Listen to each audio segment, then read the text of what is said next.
Баршаңызға қайырлы күн достар, қалайсыздар? Екі баланы киіндіріп әкесінен беріп жібердім. 1-2 сағат далаға ойнатып қайтыңызшы, миым тыншысын, оған дейін үй жинап тамақ жасап қоямын деп шығарып салдым. Сөйтіп спальняға келіп жастыққа басым тиіп, көзім ілініп кетіпті. Жиналатын үй жиналар, жарты сағат ұйықтап алайыншы деп, ары аунап, бері аунап, 2 сағаттың өтіп кеткенін білмей қалыппын.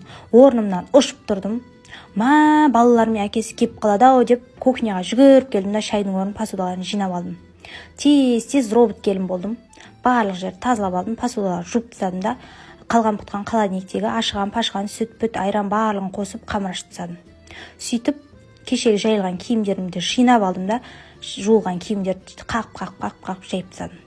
Одан кейін пылесосымды алып келіп барлық жайды выдырлатып пылесостап тастадым. Одан кейін полдарды жуып алдым.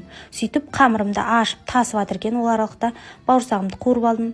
Осындай ерекше керемет самса істедім. Рецептін салып қойдым, қарап алсаңыздар болады.